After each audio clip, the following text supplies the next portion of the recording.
Morning.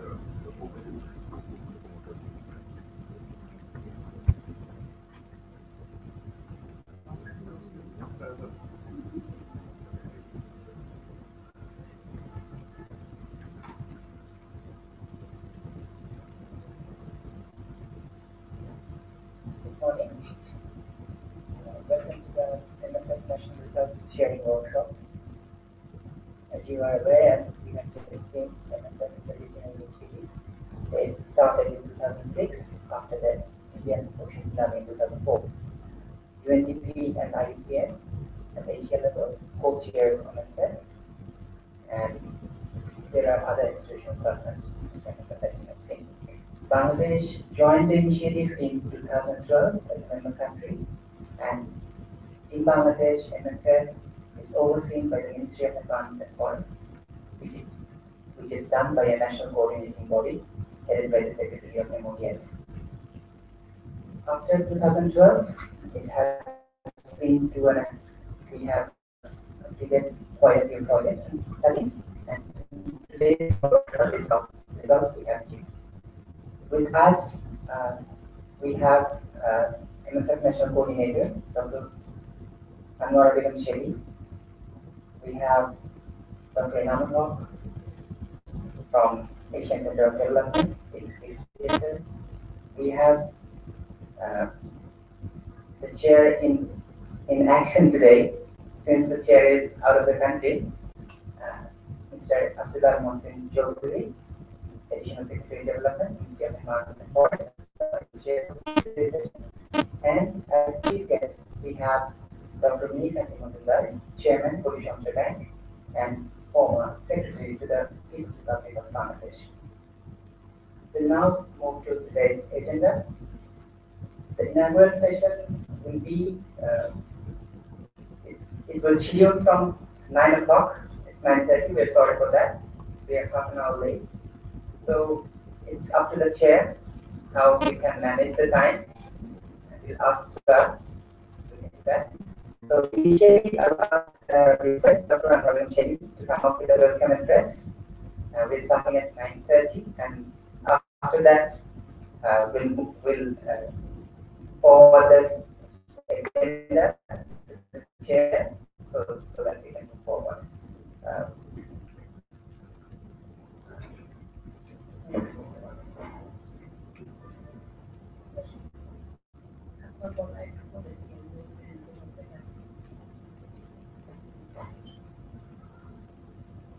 And the individual presented in front of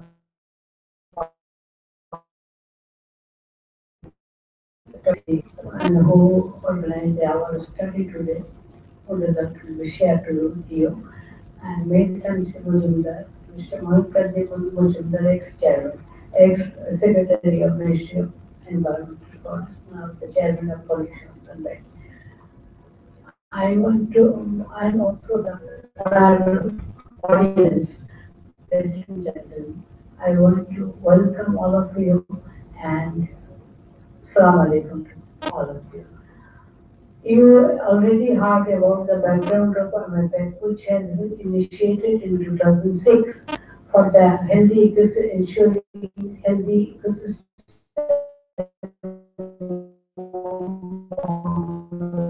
Bangladesh coast, especially the neighbors of Bangladesh. Under this MFF program, which is a program initiated, started in 11 countries within the Asia region, and we have one project under this project named MCC, Mangrove and Climate Change. We have completed those projects by this last 2.5 years. To this program is to share with you about the achievements, experiences, learnings of this project in one part. And other part is to share with you some of our studies, which is more interesting to you, I believe. That is our Sugarone Resources Economic Study. That will be performed by Dr. Ena, and two other experts came from India. universities, and they are they are economists of the Stanley Group. Today we will share these results.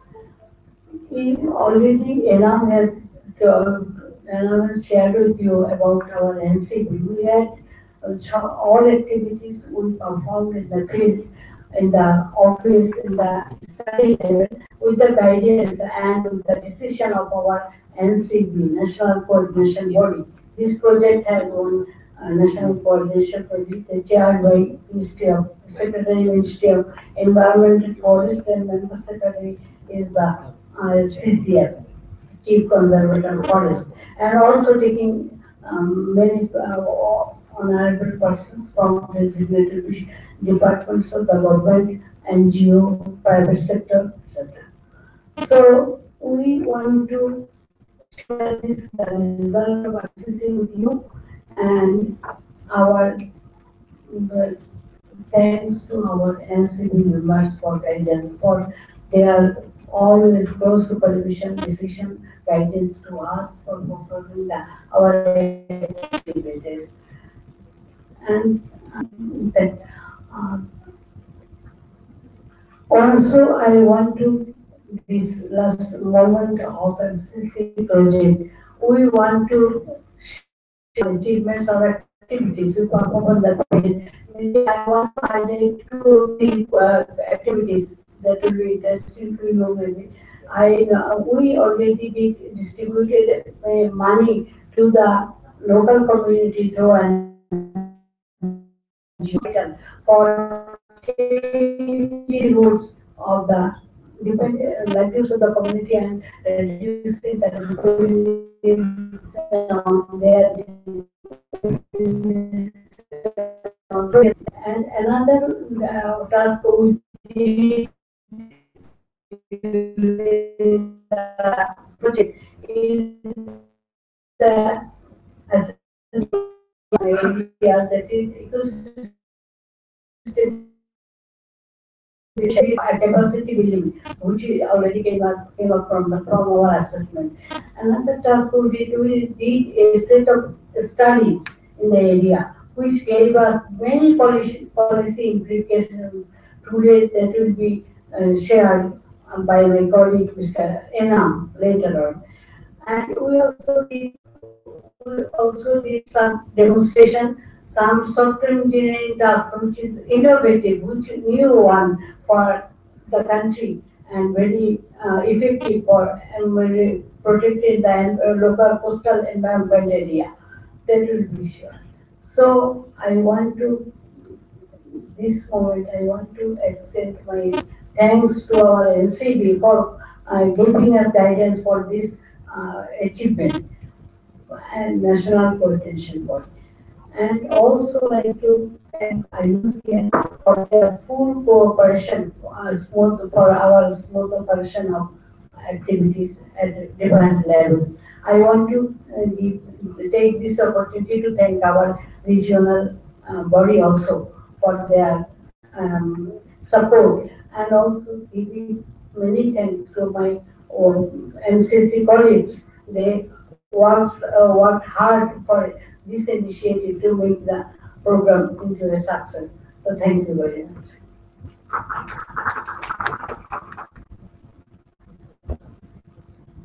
Thank you, Kadiapa, for her kind words. We'll now move to the chair for the rest of the session, and I'll conclude. And sir, should I introduce myself? Later. Thank you very much.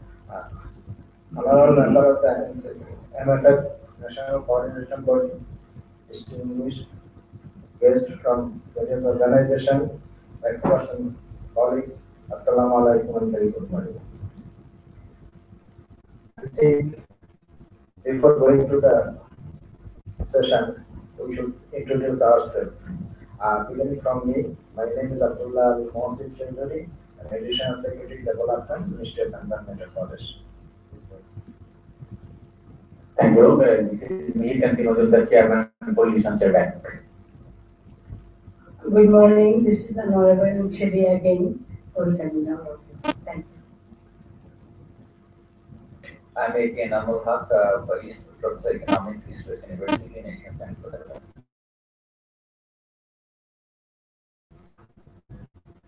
I'm Inauguration City. I'm Assistant Project Manager and was for the future Bangladesh. Good morning, Assalamu alaikum. This is Professor Shamdar Hussain, Director of Institute of Marine Science and Fisheries, Jidam University. Good morning, Assalamu alaikum. I'm Dr. Mohammad Masud Rahman, Divisional Officer, Management of University of Bangladesh Forest Institute, Konya. Good morning. I'm Khalid Nizman Jaman, Professor, Director, Institute of Forestry and Environmental Sciences, Jidam University. Good morning. Assalamu alaikum. I am Dr. Qadir Hassan Habib, Assistant Professor, Department of Fisheries, Shirvang Agriculture University, and Advisor, CNRC. Assalamu alaikum. This is Niamul Nasser. I'm a Professor of Zoology, University of Dhaka.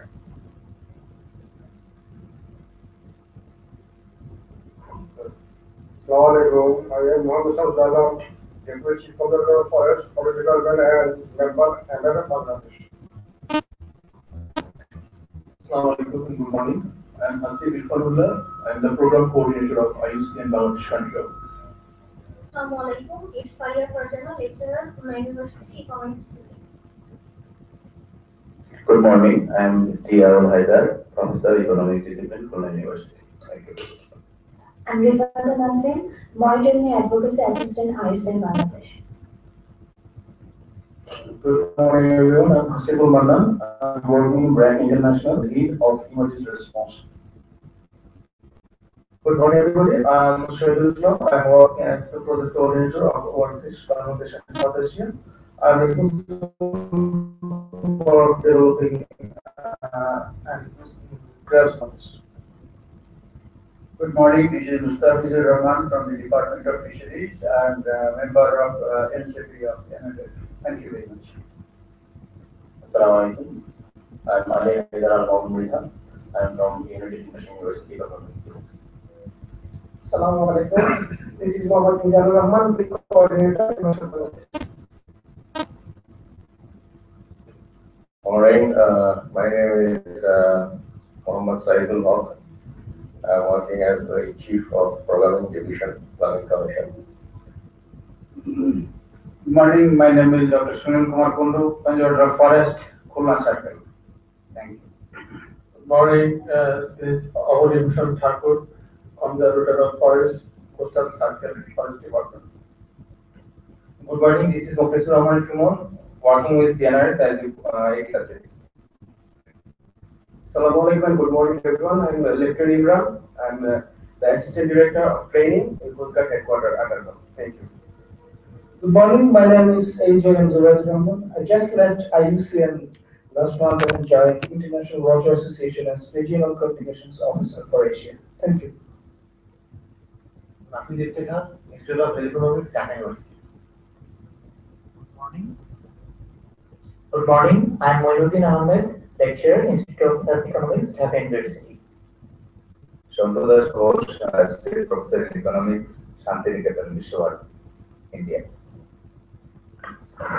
Good morning. I'm Saudamani Das. I'm Associate Professor of Economics in Delhi University. I'm also there an Institute for Institute of Economic Growth. That's also part of the Delhi University. Good morning. I'm Ankit Dey, Research Associate, Asian Center for Development. Thank you, everybody. This morning, there will be two presentations. One is summary of outcomes from mangrove and climate change component of MFF in Bangladesh, and second one is summary of research funding. So, at the beginning, I would like to request Mr. Enamul Majid Khan Siddiqui to present the first one.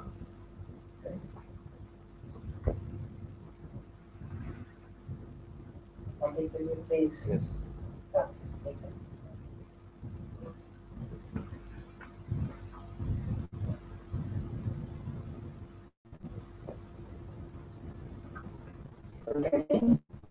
As we were saying, MFF initiated in Bangladesh in 2012, and the first fund we received was from Denida, and it was for a component called mangroves and climate change.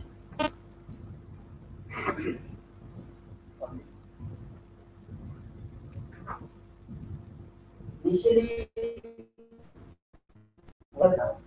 there was a discussion about the amount of funds we receive is a small initiative in terms of funding. So priority setting is very important. NCB initially decided to go for a very small patch of land instead of spreading out throughout the coast. And Sundarbans, since it's the largest mangroves in the world and Bangladesh hosts it, it was in the priority. Of course,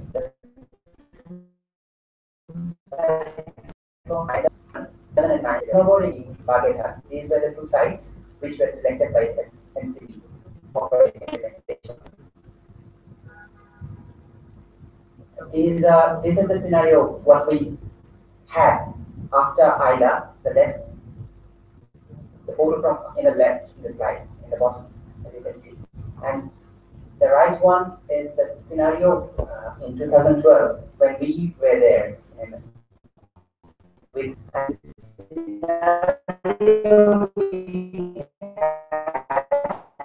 was between farmers, and it was based on the use of water.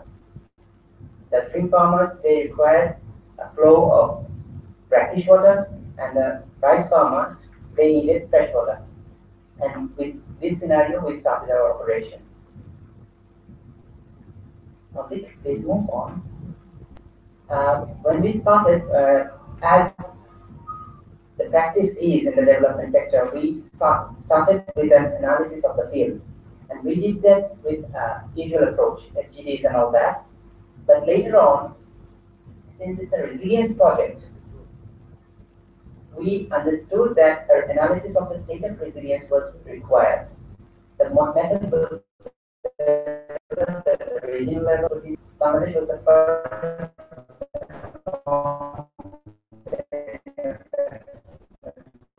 And we discussed it later, but what we found was that the priority for the community was fresh water.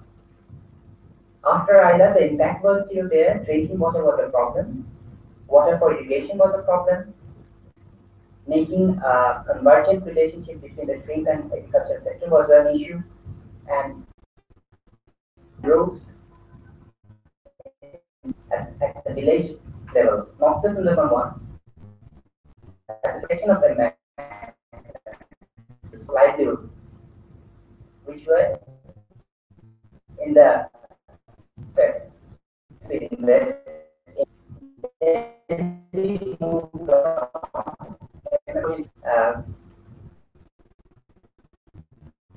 We had 12 projects actually. We move fast pace. This is that since we don't have much time.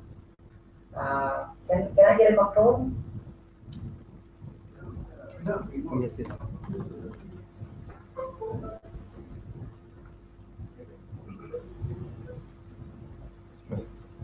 This is the result.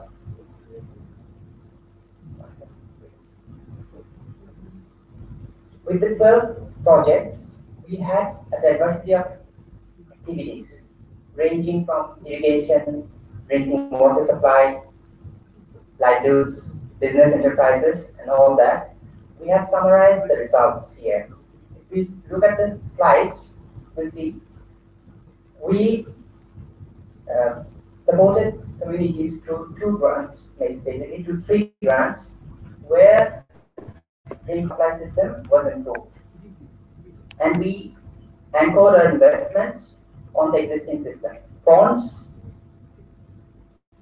rainwater harvesters. These were the two systems community was using and was convenient for them. So we supported 750 families who were getting water from a long distance. And after these projects,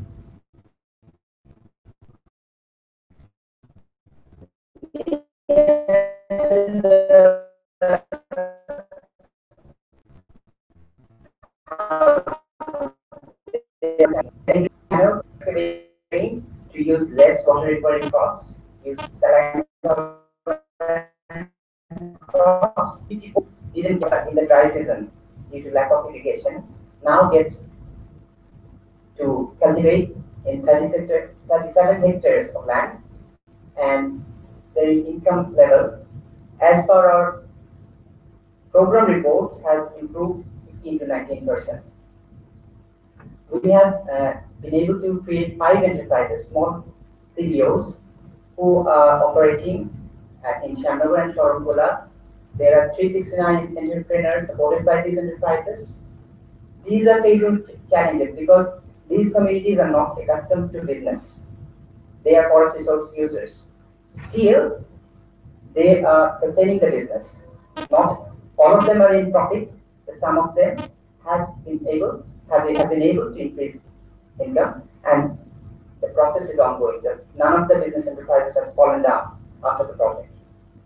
And lastly, we have rehabilitated 16 hectare of mangroves in a few 5 villages through a small grant project. And with a non-grant activity, we have rehabilitated another 25 hectares. So from MFF, in Shamnagar, 41 hectares were directly rehabilitated, where a shared governance system is being used, which we will see later on. 12 projects, and we have to consider this is only, we are talking about $200,000 only. All these was done only with an investment of $200,000. So 12 small grants projects, as expected, they supported about 4,000 people directly and 16,000 people indirectly, as we have seen. As an example, I'll ask to talk about this group. This is part of a 100-woman group. They have formed an enterprise via Shamnagar. One of their ventures is reviving a lost practice in Shamnagar, melee, a kind of reed which is used for making mats. Those of us who pray in mosques, we know of mats which are used. These are produced from melee, and this melee can be grown in brackish water. So in the lands where nothing was being grown because of brackish water, this melee can be grown. They are growing it, and they have been trained to make these mats, which they are selling at the local markets, and they have been able to increase their income. All these projects which I was talking about, these are a few photos. The upper left is from Gabura, 25-hectare mangroves. The upper right is Eco Cottage. One of the ventures were ecotourism, and there are 4 cottages and a few boats which were developed through this. Lower left is from Shorumkola. We were supporting sunflower as a salt-tolerant option, and in the right we can see a field with wheat and salt-tolerant prices as a diversity option in Gabura. And in Gabura, as I was mentioning, other than SGF, we were working with the local government, the Union Parishad, and we were trying to develop a shared governance system. So Gabura is like an island surrounded by 2 rivers, Kolpetu and Kopolako, and it has a small patch of intertidal land. In that land, the Union Parishad, with support of MFF, developed 25-hectare mangrove, and they formed a forest management committee. Following the approach of the CMC, they included the CMC members in the village, and they also included other civil society members, and they selected people from the geographic locations which are adjacent to this forest, and they tried to develop a very local level co-management system under the national co-management system which exists. And they followed the social forestry sharing, and the forest is being protected till date, and the community, interestingly, has started to get benefit, which is very unusual because the mangrove is very small till now, hardly 1.5 meters. But they have the nursery they established. It started providing income to the Union Parishad because other NGOs are now coming and have started to do the mangrove rehabilitation work, and they need saplings, which is being provided by the UP through this nursery. So it was a success. The other byproduct we got from the advocacy at Shamnagar was the Citizens Action Plan. While we were doing the resilience analysis, it we need to get all the stakeholders at the Upazila level together to discuss their problems and also to recall what the future will be like and what are the steps they need to do. And when this advocacy was continued by sector, fisheries, agriculture, forestry, water management, business, and disaster management, this actually took the shape of a very local level integrated planning document, which is now being called Citizens Action Plan for Commercial Novo 2050. It's a vision document. Till date, it has been approved at the Upazila level. The Honorable Member of Parliament of that constituency is now reviewing it. So it will eventually come to the NCB for further action or maybe for sharing as an example. The achievements were, of course, the initiation of the small drums facility. NCB has, which is a body of private sector, civil society, and government working together. They are maintaining a facility. This was an achievement. At SGS, with the limited budget, they showed good results. Collectively, these all SGFs are in line with the Citizens Action Plan as we were talking about. So this reflects the community's demand.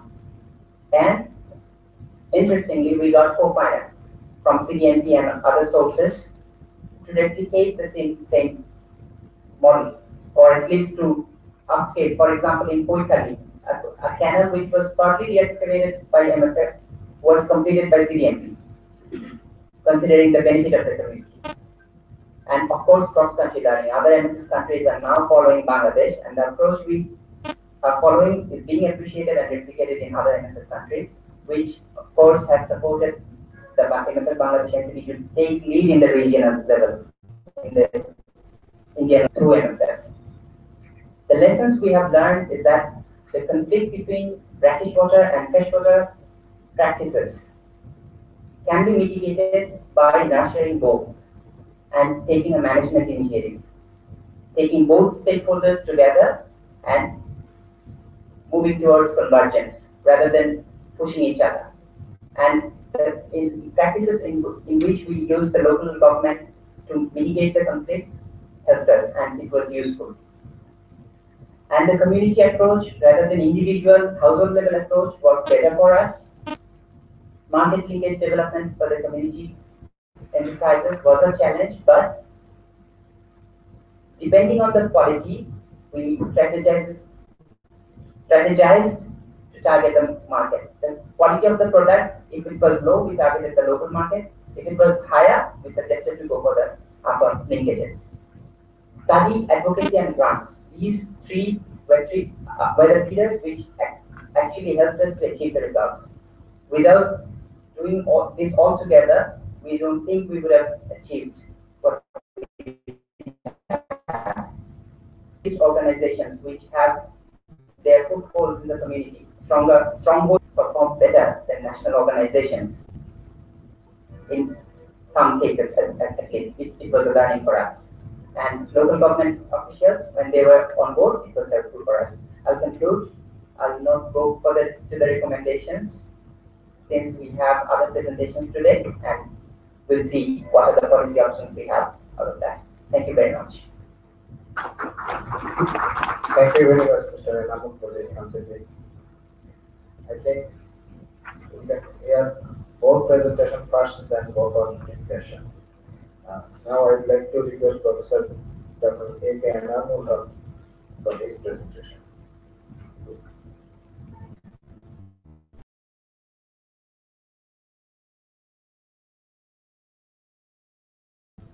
Morning. Thank you very much for giving me the opportunity to present summary of the result. I think the whole result will be presented later. Honorable Chair today, Dr. Minikamti Majumdar, our guest of honor, and also Dr. Sharif, the coordinator, and the audience.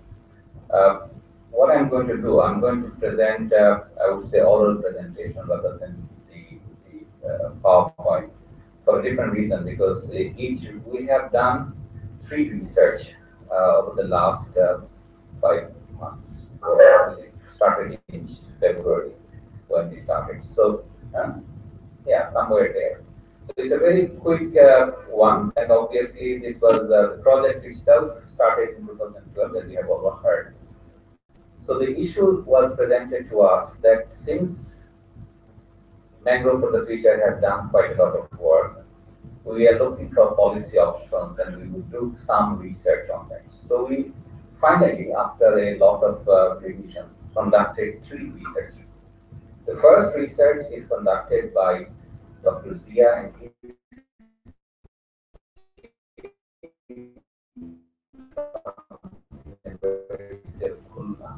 he will just in the later sessions, but I'm summarizing what we have found.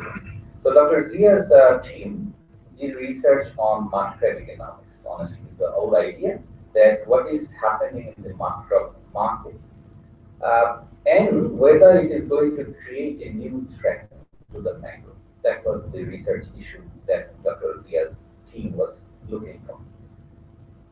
Finally, and they did a rigorous analysis of both surveying the market harvester, particularly catchers from the forest, from the forest in Khulna, Satkhira and Bagherhat region.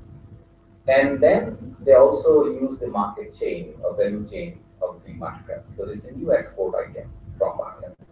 So while this is a good opportunity, it could also lead to a significant. So this is where the policy issue will come.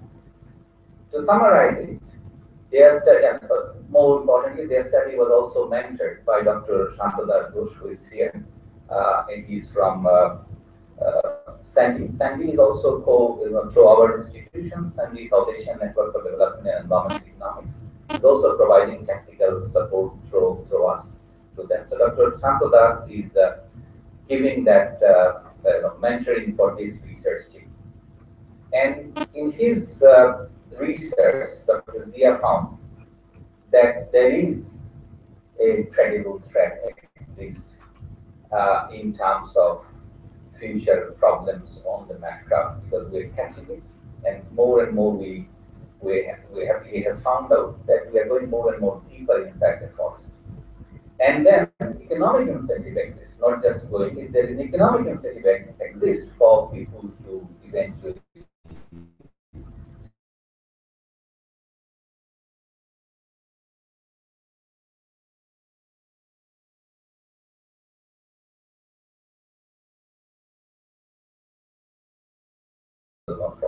by market.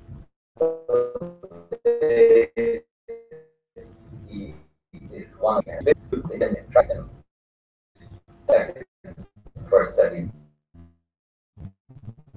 This study was done by this is Susanna Corinth and her team.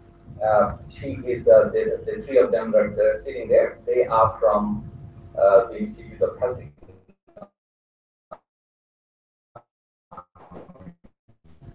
Taken different another policy study looking at that that there are 12 projects, small grant projects that was done or at least implemented in Satkhira and Shamnagar and Sharadpura. And they had also done quite a lot of background work, which you have heard. Based on the background work, based on what they have intervened, and the intervention is not very long, it's only for a 2.5 year period. Within this period, wanted to know what is the impact of these interventions, small farms. And we should define the success. Then probably you can promote it for further application in other areas. And they were looking at in their original objective, which I have heard also from Anna, was to understand or build resilience to the community. So we actually wanted to study whether these projects have eventually created or built resilience to this community. This particular study was also mentored by one of the Sandy researchers and Dr. Sodamini Das from Institute of Economic Growth, University of Delhi. She is here. And she did this mentoring of the study. Now we had always this mentoring because in order to quality control and also make sure that study is findings are robust enough for scientific investigation in economics. That's what the whole idea. And their study found interestingly, very if you look at this study study was eventually, and they will present it again during the second session probably, that the study showed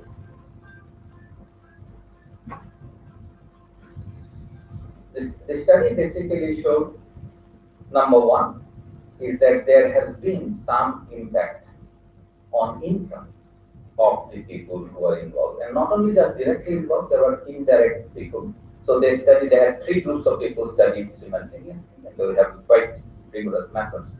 Based on this, they have concluded firmly that in terms of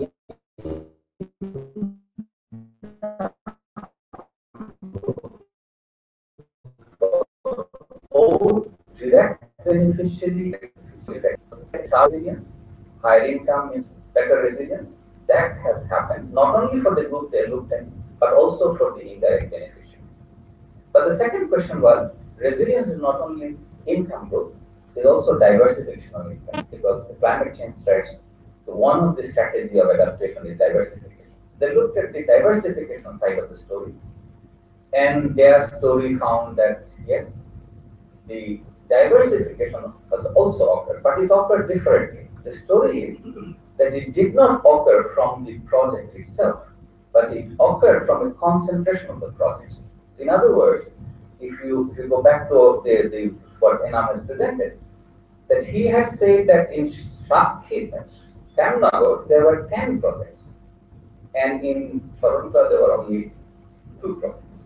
And interestingly, what we found out, that this concentrating 10 projects in one area has created diversity compared to the individual 2 projects. So this is an interesting one. So in terms of approaching replication of methodology, it's quite interesting policy recommendation how to go about it. So that's the second step.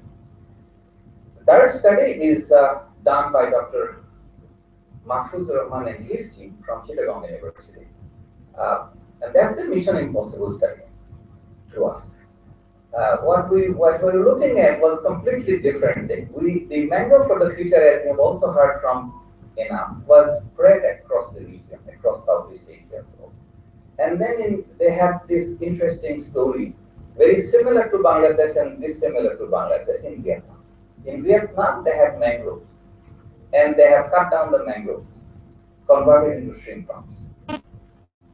And through this project, they have rebuilt it. In other words, the mangrove that was cut down in Vietnam, the project itself tried to rebuild the mangroves with shrimp. So it was a shrimp polyculture with mangroves. So they created a new strategy, and it has somehow worked in Vietnam. So the question was, can it be done in Bangladesh, particularly with respect to Chittagong, Chokoria, Sundarbans area, where this mangrove is also gone? The land rights still remains, this lease to the people.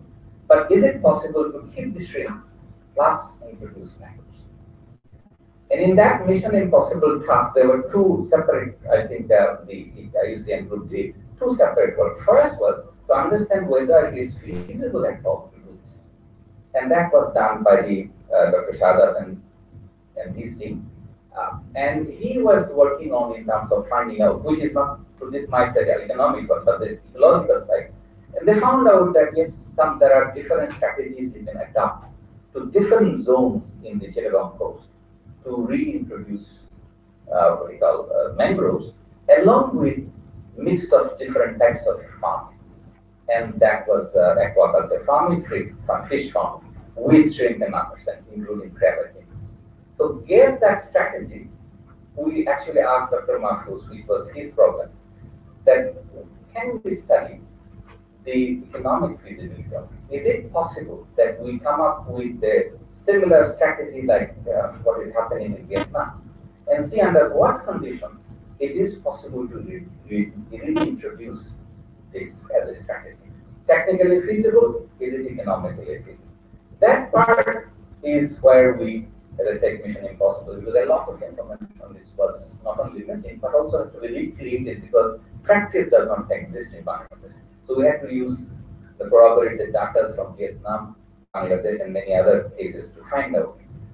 And I think the bottom line is, as it is not economically, financially profitable, but it has potential economic benefits. So the strategy should be what we'll be looking from this study is what are the recommendations we need in order to do this. In other words, obviously it means that yes, if you ask the farmers to do this, they are it's not going to work. So you need an approach to do it, and that is what we're looking from this study.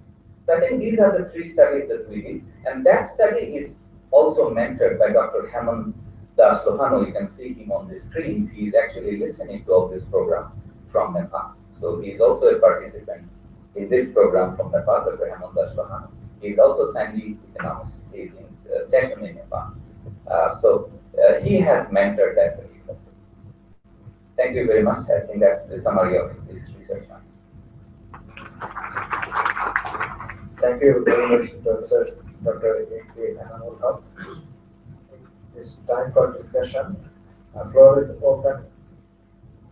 If you have any opinion, question, please introduce yourself and answer the question or give the opinion.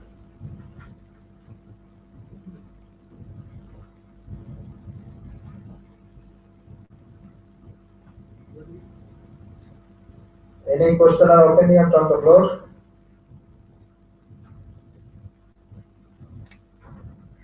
Okay. I'm Shahidul Islam from Bangladesh. I'm very happy to see that a lot of studies have been made in Sundarban areas, especially for the mud crabs. And I'm working on mud crabs. That's why I have a question that is, do you have any study or have a plan to study for knowing the present stock size of mud crab in Sundarban areas? Because it is very important to know the stock size at present, because we know that a lot of people are now extracting the markers from the wild stock, and we don't know what is the result on the stock size, whether it is declining or it is balancing. And so I think conducting that study is very important to us. Thank you. Not in this group we did it, but you will hear from Dr. Zia's presentation that even though we don't have the stock, but the way it has moved, it will indicate that the stock is going down, pressure is up. Evidence of this you will see in his presentation.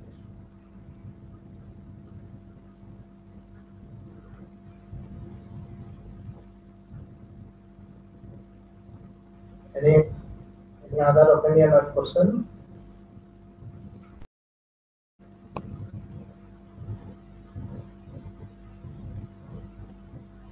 Yes, please. So, University. The issue you are talking about, I will talk about it a bit later when I present it. But at this moment, I want to take an opportunity because UCN and concern all others to think about, because the study that I did, it was for a very short period, so 3-4 months, and it is very difficult to think about the stock issue. So can the sponsors or ICL think about to do a further rigorous work on like estimating the stock? This is a request from me. Thank you.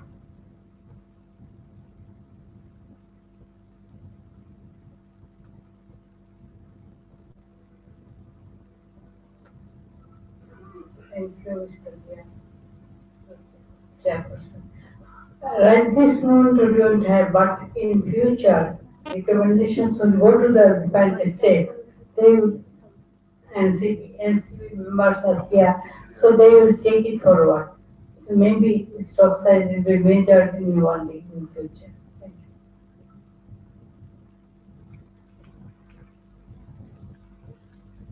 you. Any other one?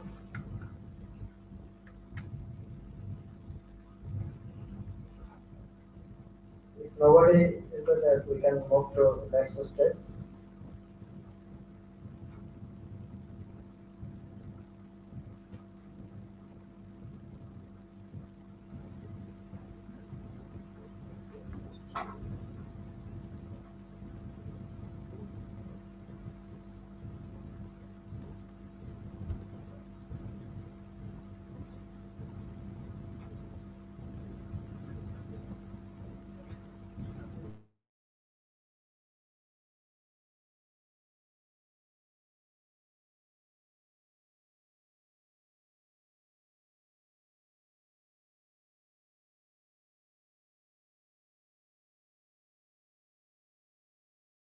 from Dr. Santosh Ghosh.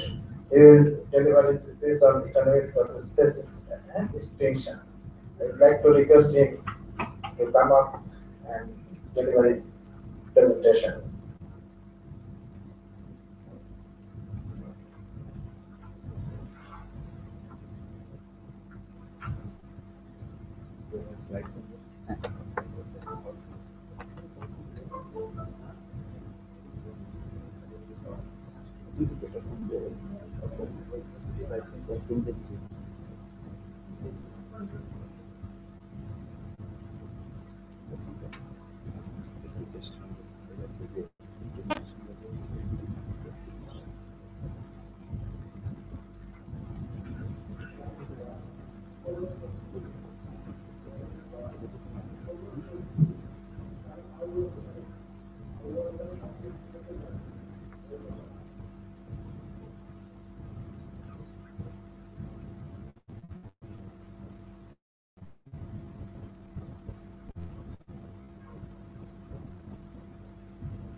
Good morning. Uh, so, just a couple of days ago, I got a mail from Professor Inauguration that I have to present this. And this is something which is not very regular teaching topic, and we all have some idea about what is extinction. This is extinction, why it happens. We all have some idea, but making a presentation formally with some economics in it, it's a bit challenging. Then I searched something in internet and thought of how can I put up some slides and tell you something. And basically, this has to be contextualized with respect to the research that Jia will be presenting and on mud grab. So that way I thought about it and just some inputs to you, a little bit of economics without analytics about species extinction. So the topic is economics of species extinction and of species. It is nothing new, it's a natural phenomenon. It keeps on happening, and geological time frame, if we think of millions of years, there has been extinction of species, you can understand. There are some, I have jotted down some few recent geological mass extinction events, and mass extinction when something huge events, meteorological, some collision or something, that we know, and a lot of species goes extinct in a small period of time. So that is extinction. Other than that, always there is some evolution process. So the world is never static or stationary. Some evolution takes place so that people mutate, genes mutate, some genes goes west, some new thing emerges. That way evolution takes place. And extinction and coming up of new species is a natural phenomenon. And that there's a rate called background extinction rate that is gradual, and obviously it refers to time which is geological. That means millions of years or thousands of years. Now, this being the natural phenomenon, why we should be worried about extinction now? Because something is happening very recently without the corresponding huge natural event like geological event or disturbance. The cyclone Ayla or cyclone Cedar is nothing great in terms of geological event for reshaping the earth. But we see extinction of species happening. And from somewhere in the internet, I have gathered this information that these are the, in short time, I couldn't actually get exact reference, but we assume that this is correct. This is just a giving an idea. We see that these are the rates at which species got extinct in the last 400 years or something. 400 years is minuscule compared to the geological time frame. It is nothing. So 400 years, so many species has got extinct. And if you look at it again, another interesting thing is number of species gone extinct in the mainland, 4 continents, and number of species gone extinct in islands. And we say the islands share is heavy. So that also gives us an idea that in islands something special is happening. And we can confer from it or infer from it. Lands you have a small local ecology, and any disturbance created in that island by introduction of new species from outside may have go extinct. And that happened especially after 1600, that year when Europe was spreading out to many parts of the world and new islands were frequented by outside visitors, and they brought with them some new species. And that is one thing. So this is not exactly natural. This is something that has to do with human intervention. Also, we consider there are some figures showing by different research from different agencies or accounts that these are the threats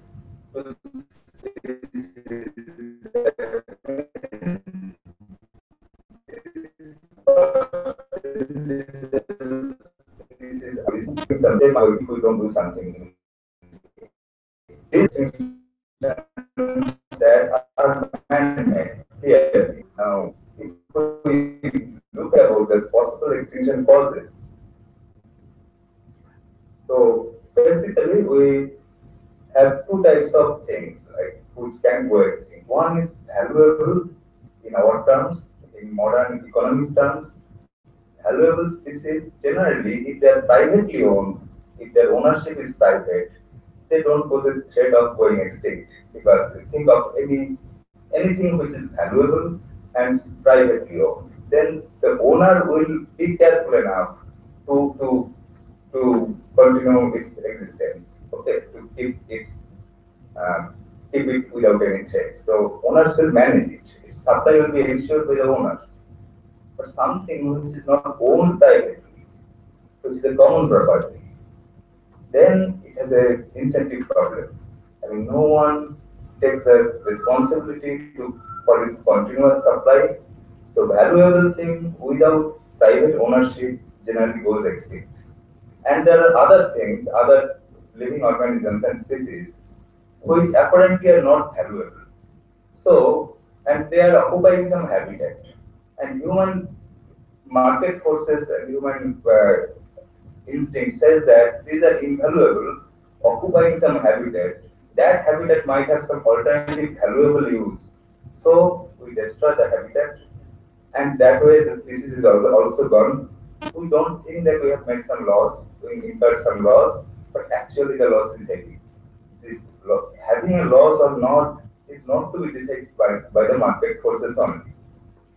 So, and sometimes these habitats, if not gone totally, they're fragmented by human intervention, human made roads or water bodies in between. Then that fragmentation actually bursts the species movement, and then also it can go extinct. And pollution is obviously one of the causes for extinction. Different small things and microbial organisms may go extinct due to pollution. All these are obviously human intervention, due to human intervention.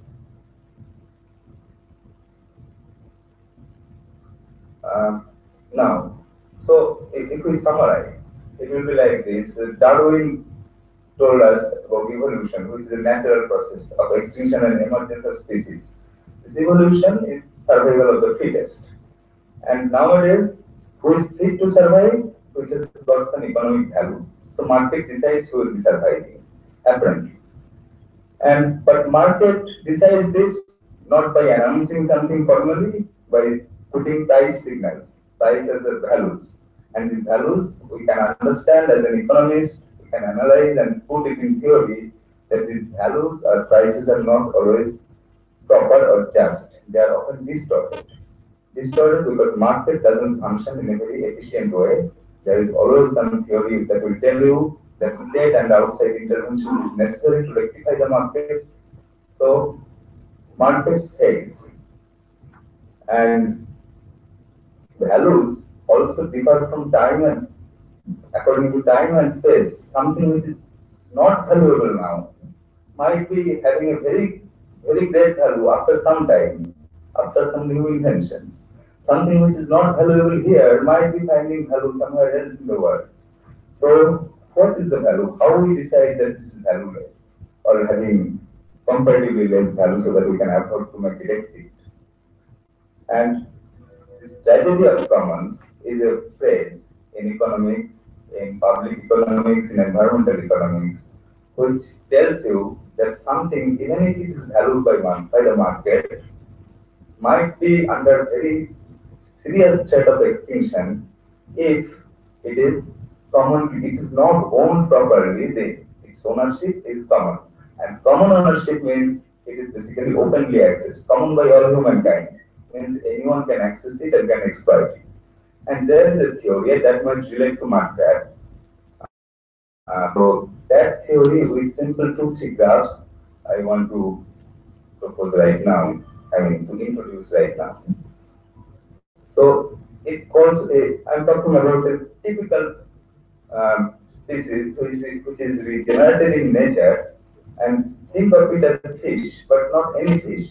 Any fish which is privately owned in a private pond, obviously those species of fishes will be kept, they are not under threat. If they are valuable, they will be kept by these fishermen, farmers, aquaculturists, they will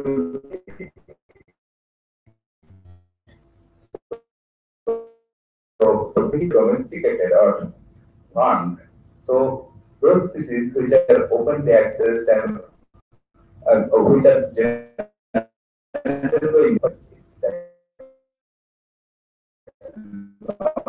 you are not going to regenerate the blue whale in a hatchery. So it is to be there in a natural habitat. For those type of species, we have a biological growth curve, nothing to do with economics. This curve says, if you look at the figure, that its population depends on the habitat. So we always have a finite habitat. Even if it is blue whale, your habitat is the whole.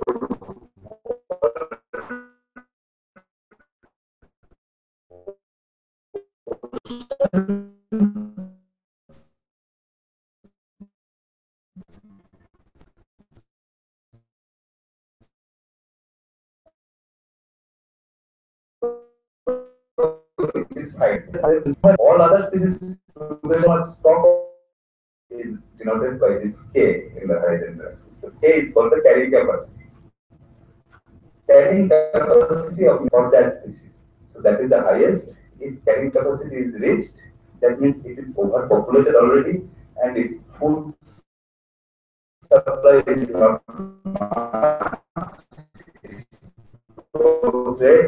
good number of period of depends on the and number of deaths. So natural birth and natural death, if they coincide, they are equal, then growth is zero.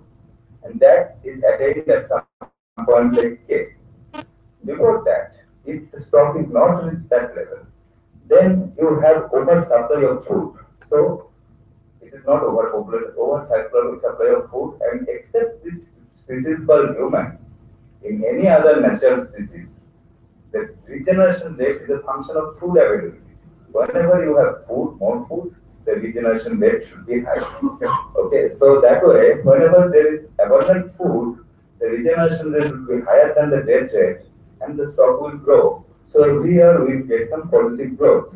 So if you come back from this K, your stock decreases, your regeneration rate becomes high, that means growth is positive, but growth in number per year or per period of time is positive. But if and it reaches a maximum level, after that why it comes down? Because growth is not only function of food, growth means new addition per period of time of that species. This new addition is not only function of food, it is also function of the stock size on which the regeneration will take place. So if you have enough food in a forest and only few deers have enough food, but few years means low stock. So after 1 year, you will find the number of years increased, but may not be by a huge amount. So stock is also going down means your growth rate is going down. At some point, uh, it might happen that you reach something like X0, that is called critical stock. Thereafter, the food is not the issue now, but thereafter your the regeneration rate might be negative because there are natural death rates, predators will eat it up. Everyone dies a natural death like a hospital bed. Everyone dies ultimately when falls sick. I mean, it is infirm, it is eaten up by some other species. So there is always something called a natural death rate by predators. And if my regeneration capacity is less than that, then ultimately the stock dwindles and it goes to zero. So it has some positive negative relationship. This is biological growth curve typical for a fishery, for a fishing species, or it may be the same for crabs also.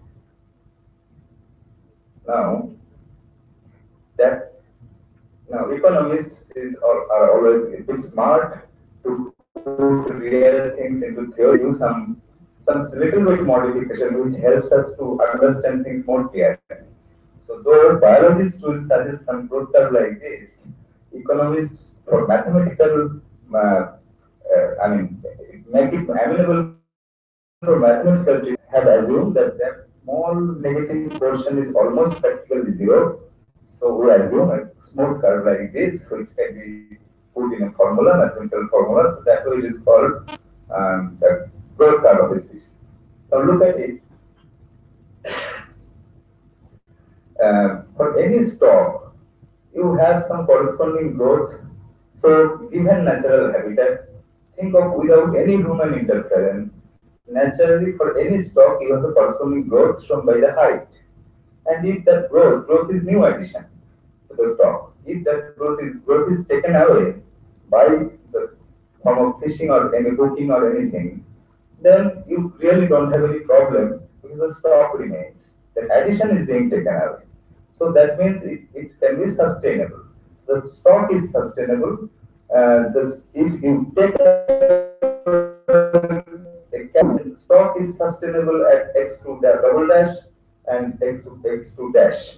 At those two levels, I mean, those two levels of stock are consistent with taking away this amount C2. Similarly, for any level of stock, we can find some amount which can be taken away without affecting the stock. And that way, the highest sustainable yield or taking away capacity is MSY, it is called height. So this heights also shows you how much per period of time you can sustainably take back from nature. Okay, now up to this, again, there is no economics, it's only the biological growth curve and natural human coming in. Then we have some and in return get some yield.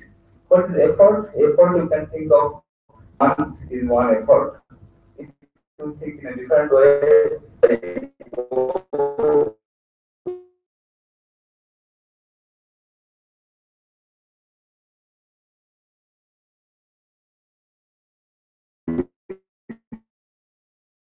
fishing one when we say that means three fishermen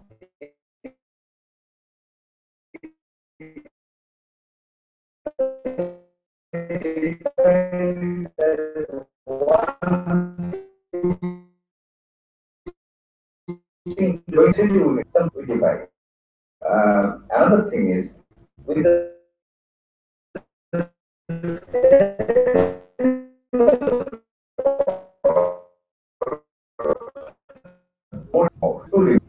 with 1 unit of effort, if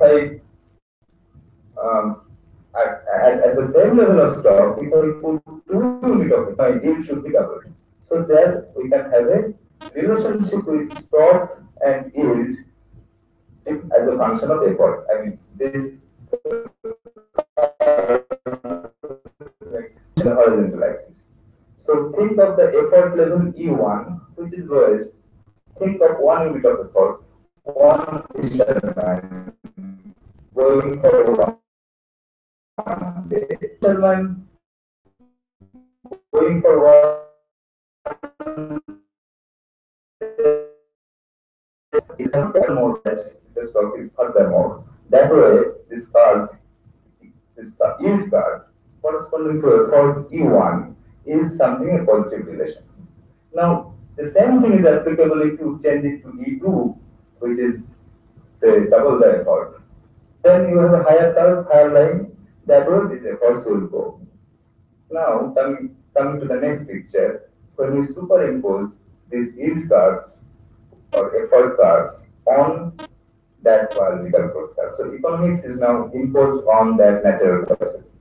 Now we see for every effort level, E1, E2, E3, you have different, from natural process you are getting the regeneration rate and this growth.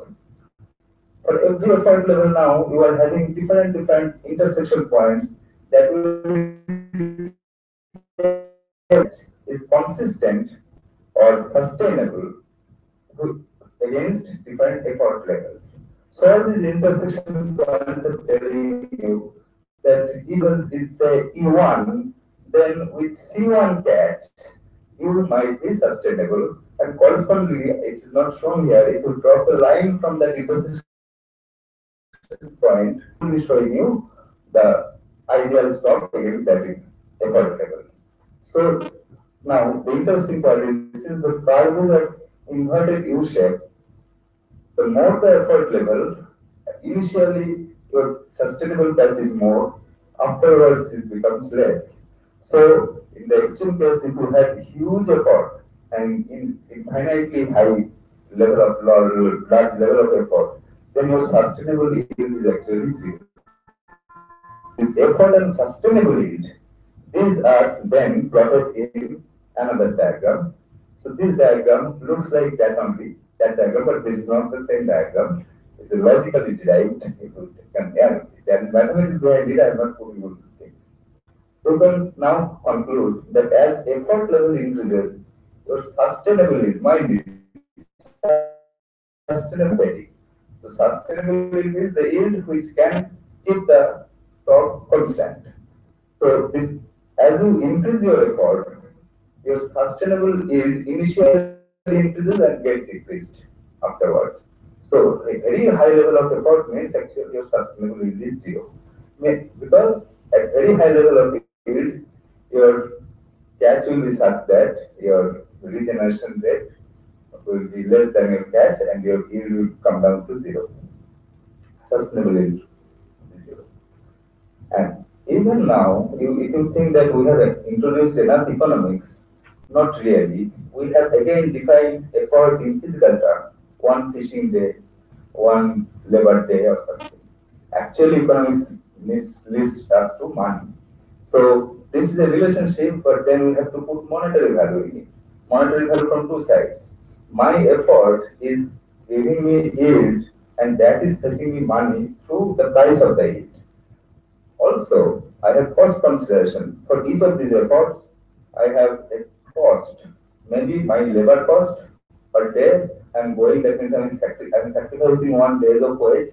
So my opportunity cost of labor, as well as the capital goods which I'm using in my effort. If it's a fishing day, that means my rent of my boat or any fishing gear or raw material that is needed. These are also costs. So if you think of a constant cost and price P per yield. First of all, this yield curve, U shape, is in physical.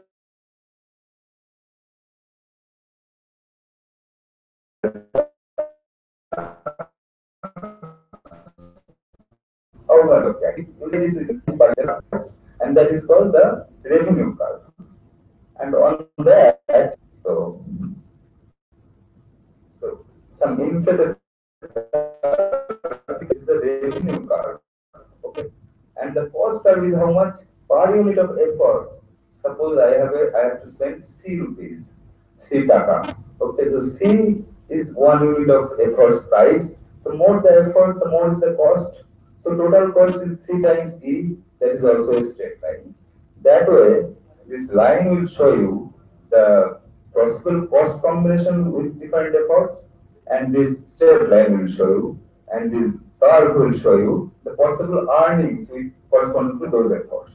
So maximum possible profit is that E star. You can understand the difference between these two. And economics tells us that under natural circumstances, if the resource is privately owned, that means if someone has the full control of deciding what should be the effort, then he will be going for this E-star level of effort. So that many fishing trips will be taking place. So if I have total control over this ocean, I am the government and I have total control, then I will allow only E-star amount of effort to be put into fishing. Unfortunately, that is not the case. So this profit maximization will not be the criteria. Any existence of profit, any existence of profit will be inviting people to put effort in that fishing. So this is a different thing. If I have possibility to earn a lot of profit, I can do that provided I don't have any competition. If I have enough competition, then I can, whenever there is any harvested, then there will be other competitors coming in. And in economics, profit means and in cost, you also calculate the opportunity cost of time. So a labor goes for fishing. At the end of the day, he comes up with 50 rupees profit. Actually, he would have earned suppose 300 rupees otherwise. So when we take the cost of labor and cost of all capital increments together, then only that C is meaningful. So in this cost, all these opportunity costs are included. We say that anything about that opportunity cost can be earned. There will be in an open access resource, there will be free competitors. Free entry means more catch and the price will go down. Ultimately, you will reach a point where this C curve cut in the right hand side intersection point. It cuts somewhere and that is the open access resource. Okay, so that is the economics theory. I have taken some level to put it in lucid terms, but I'm sure some of you are old by this time. The point is, whenever there is some profit to be made by putting some effort, you can profit. A situation where you have a resource which is valuable, having market price, harvested with an effort, but the effort is costless. Any possibility of earning revenue, you will be going for it. And this is a situation where you have, like market, suppose, not totally, but suppose market is a resource somewhere in particular surrounding, in the sense a large poor population. Okay, so a large poor population, and they catch it without any capital cost. Suppose I just go and put something with a stick, I can catch it. That means I don't have capital cost and my labor cost, my opportunity cost of labor is zero. Otherwise, I would have done nothing. If that is the case, then it is costless and I will go for it. Whenever there is any revenue to be earned, that is pricing positive, then I will catch it. So that way it looks to overexploitation. And if you overexploitation, and if you go by this figure, this thing will end up at the last point where your yield is zero. So whenever I get, there is possibility of getting even one crab, I will go for it without considering cost because my cost is zero, and this crab price is positive. So it will happen till I reach that point where no crab is to be found. That means the crab goes extinct. So that is basically the logical conclusion of making a valuable species extinct if you don't have any cost for it. And that is the situation in a poor locality, and like we see in Sundarban, in India also, the same thing. And that needs some intervention to take place so that these efforts are costly. For example, if you put some penalty or taxes for putting any effort, that is overcome. Some don't work. I mean, the revenue is too attractive.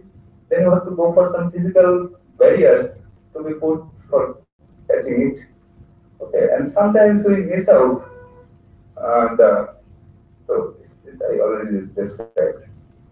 Sometimes we miss out the implication of species extinction. If some species goes extinct, what is the loss? If crab goes extinct, the loss is not only the value of crab, it is much, much more. So there are some possible points that to be kept in mind. That wild species, which are wild, apparently not only for crab, apparently consider some other plant or animal species which are useless now, as of now.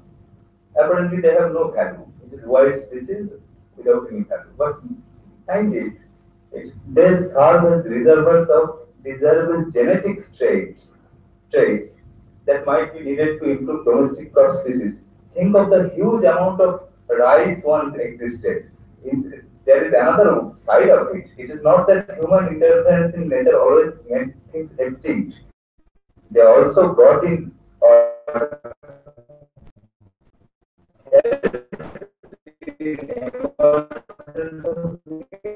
species. Think of dogs in America. So many dogs are there. Varieties of dogs. Not actually bred the dogs. Dogs breeding, making new species. Because these dogs are valuable as at least aesthetic value is there. So these are some and the new but these are not done according to natural law. These are done by market forces.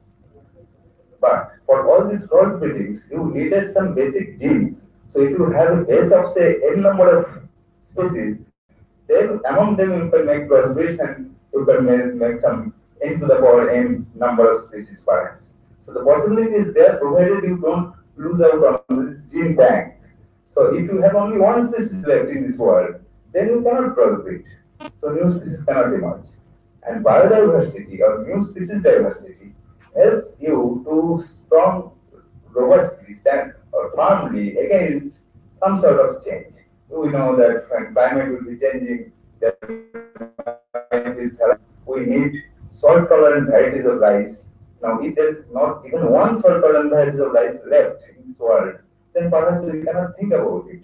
So we need some gene banks to be there so that it gives us the option in future to make new species according to what is suitable. And you know, so many medicines we use, almost all of them are coming from at the grassroots level, coming from some extracts from animal species or plant species. Okay, so if those species are lost, we will lose lots of our medicine.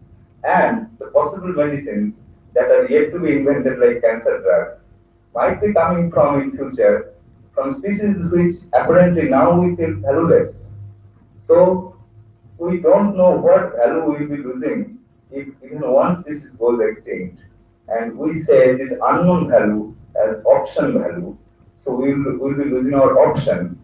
And this option value is how much? Market cannot determine it.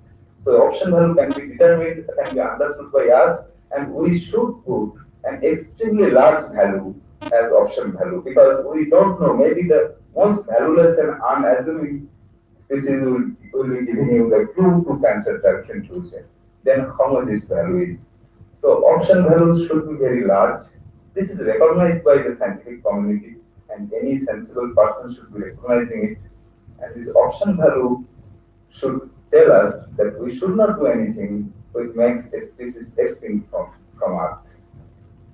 And so, if I conclude, then policy should be directed towards rectification of these distorted values, economics or market. So market may not assign a value to a species, but actually its option value is huge, and policy should take initiative in that. And at times it might call for some of those species which are globally endangered. Okay. So if market is not only specific to Bangladesh, if it is available in all coastal region of the world, then we might not have been that careful about market. Even if it goes extreme from here, we can always have this bank, gene bank, and we can always bring it back. Okay. But if it is a specific species of this habitat, means once it goes extinct, you cannot take, keep it and bring it back, and that is hugely costly. So market economics doesn't work here. We need to intervene from outside. Okay, so I think that is the main point I wanted to harp on, and now I will. Thank you. Thank you, Dr. Santosh Ghosh, for this very informative speech. Santosh Ghosh, sorry. For very information speech.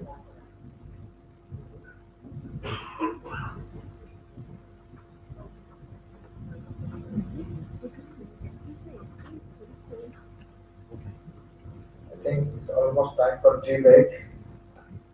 In this case, we can,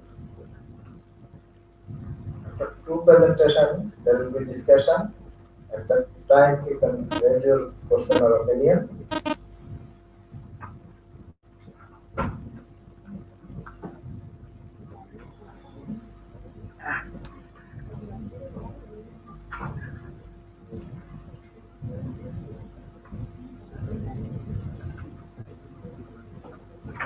Before tea break, I would like to say a few words for you because I have another program to catch. Honorable Chief Guest, distinguished member of MFF, coordinating body, distinguished guest, distinguished speaker, expert. Assalamu alaikum. We already had three presentations. I supposed to have two, but I have get some time, so I take this opportunity to add another presentation. You know that Ministry of Environment and Forest, as a leader and guardian of the environment and natural resource of the country, is able of the support of knowledge and mentors, civil society and private sector for the well-being of forest and natural resources of the country. You know that mangrove for future is a platform for all these actors to interact and work together, especially concentration of conservation, restoration, and sustainable management of the coastal ecosystem in the Indian Ocean region. Bangladesh holds the largest mangrove in the world of the Sundarban, and we have a coastal population of over 35 million. This 35 million, you can imagine that last month I attended a program in the Uruguay. All Uruguay, they don't have 35 million population. But in Bangladesh, only the coastal region, there are 35 million of people. So government effort to their livelihood is huge. And all community dependent on the ecosystem services, including fisheries, protection of land, fisheries,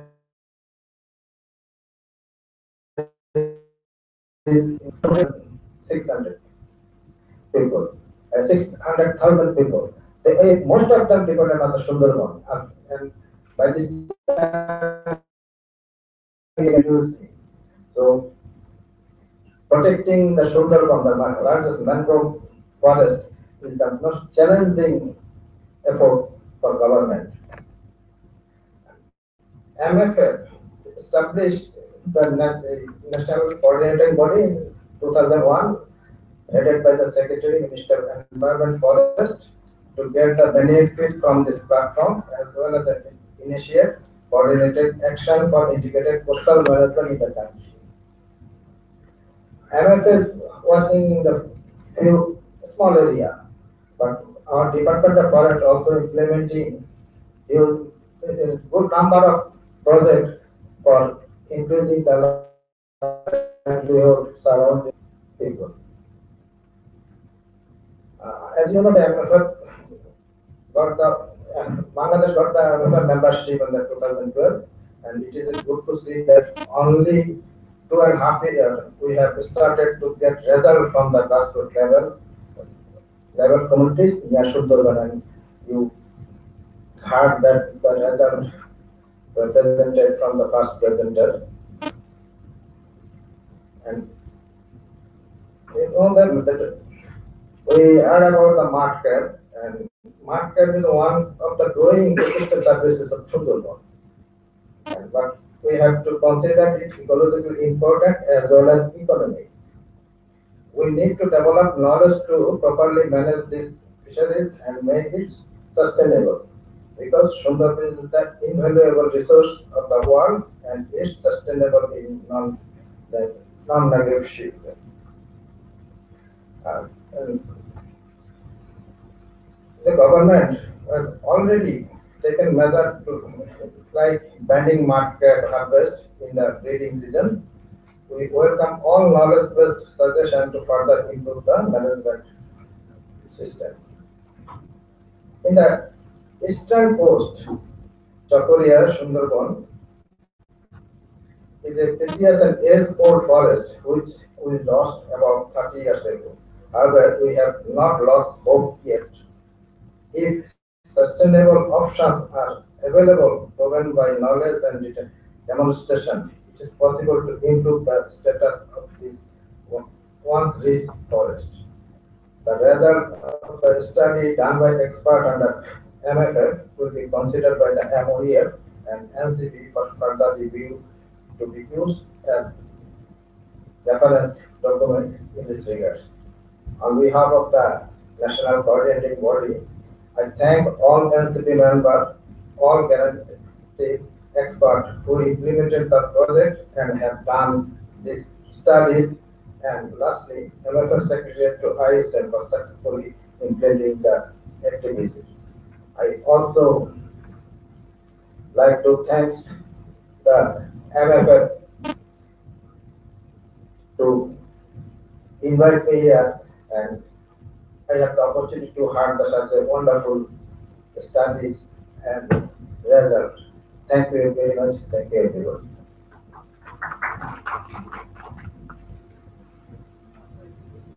Now, time for debate. Please come in this room by 11:20.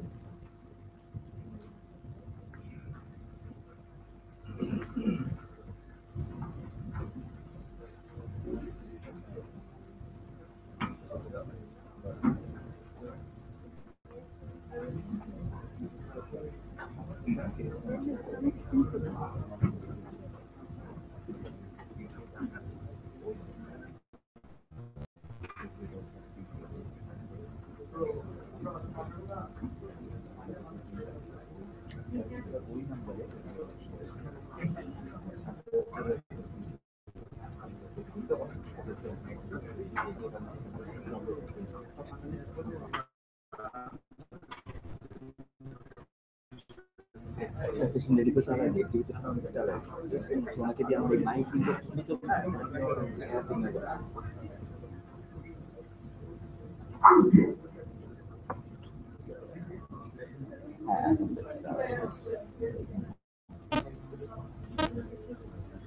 প্রথমে দেখছিলাম আমারটা একটা pin তো আমার তো একটা pin ছিল আমাদের একটা পিনকে দুটো পিন করার জন্য এটা লাগে এখন একটা পিনগুলো তো হওয়া এটাই তো আপনার স্পিকার এটাই তারপরে আমার ফোন তার আমরা ইয়ে করে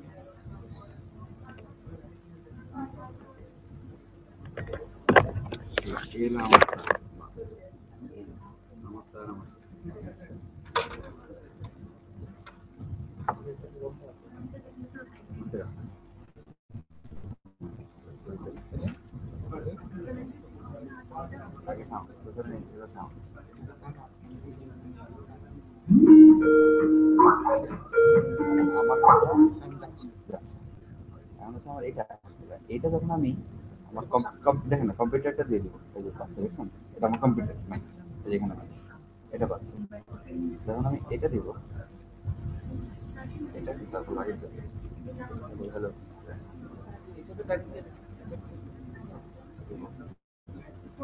তারপর এটা দিতে হবে হ্যালো হ্যালো দেখছেন পাচ্ছেন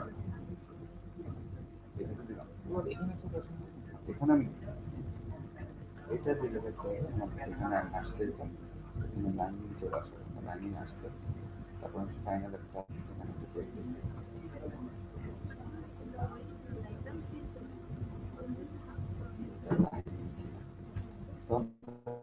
লাইনিং দিয়ে করছে যেখানে লাইনিং করছে এখানে লাইনিং করার পর আমি স্কাইপে ওইখানে যে লাইনিং হ্যালো হ্যালো নাই কিন্তু এটা দিই এটা আমার কম্পিউটারটা এখন আপনি ওখান থেকে দেখেন আসছে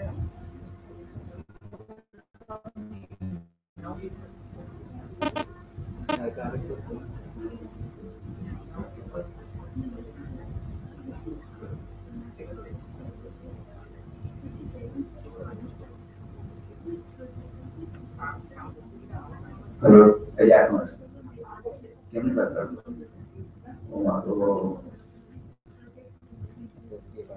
এখানে একটু দাঁড়ান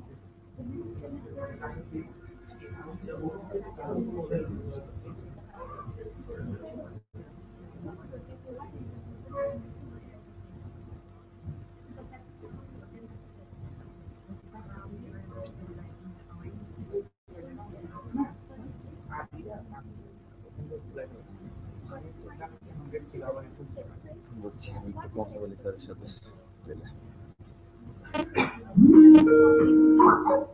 এটা রেডি এটা এখন রেডি হ্যালো আগে পুরো এটা প্রেজেন্টেশন মাঝখানে দেখতে পাচ্ছি ওনাকে ইউটিউব কানেকশন যেটা আগে ওকে ছিল আপনার প্রবলেম কি হ্যাঁ কিছু বিষয় এখন কারণ নেই ঠিক আছে দরকার থাকবো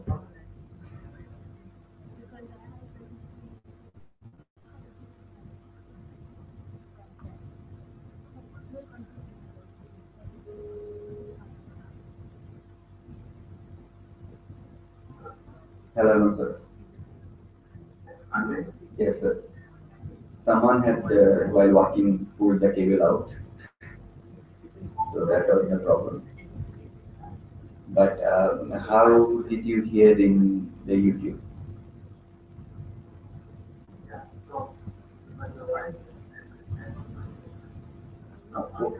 One second.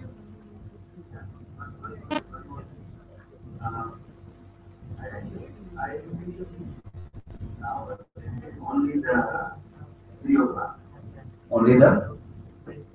Because I wanted to participate in the first one. Yeah. US session. Yeah.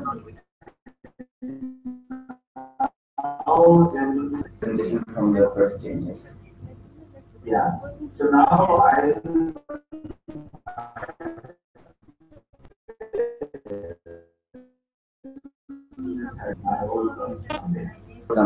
so now I'm going to work on this.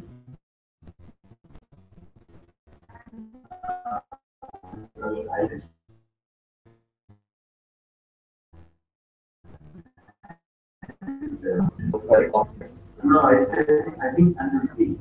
Until 3. Yeah. Okay. So, but if I want, I can. Yes, if anytime you can listen to YouTube. But I wanted to know because you are the only one watching YouTube at the moment. How was the audio quality in YouTube? Now, actually, it was Audio was more or less okay, right? yeah, more of it. Skype is better because directly The Skype is I have a very direct wired line in Skype, so Skype is the best. That's why Skype connection is perfect. But YouTube, I think was able to listen to and most of them talk I could hear very clearly, but sometimes, due to the bandwidth. But, yeah, yeah. okay, so after 3, if you want, you will join us in YouTube. Anytime if I think I want to connect, I will send me in my own team day. Okay. Yeah, Yeah. Yeah. Okay. And then otherwise, there is a tea break. Yeah, now is the tea break for another 10 minutes. No, there is a tea break before tea. One second, let me see that. Yeah, there is a tea break from, before 3, yes. So, I will connect right around that time, yes, in the tea break.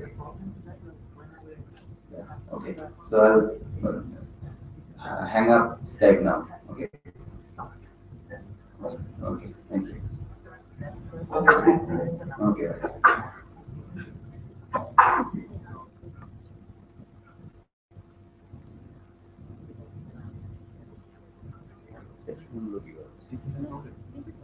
Problem নাই, যেটা দিয়ে শুনতেছিল এদিক দিয়ে হাঁটার সময় কেউ loose করবে। হ্যাঁ, রিমোট থেকে বোধ হয় রিমোট দিয়ে করে তো ওখানে পাঠানো আছে, কিন্তু 120 করে তো না, আমাদের রুম তো 360 হয়ে গেছে। এই জন্য আমাদের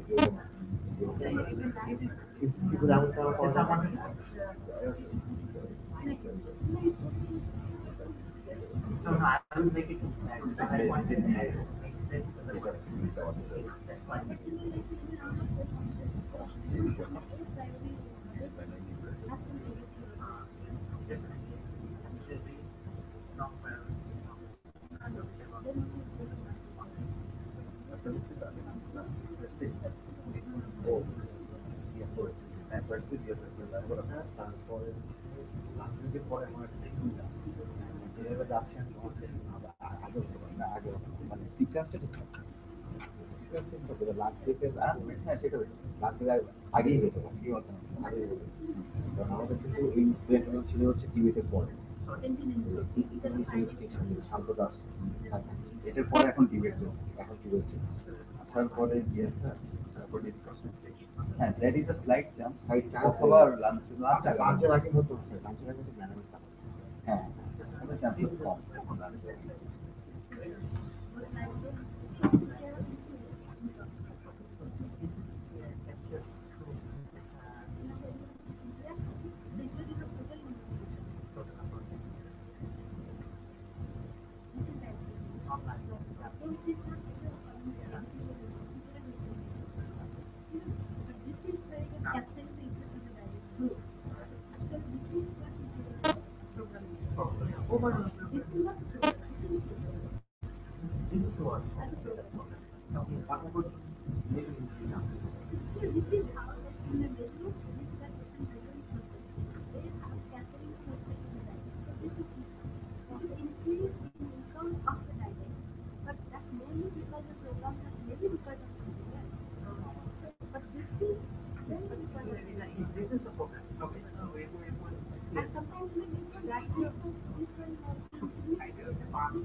আমরা কিন্তু দুই কাজ করতেছি, আমরা করতেছি এই ক্যামেরা দিয়ে মানে একটা ইউটিউবে যাচ্ছে, একদম ডিরেক্ট ইউটিউব, আপনি কম্পিউটারে গেলে আপনি দিলেও আপনি দেখতে পাবেন।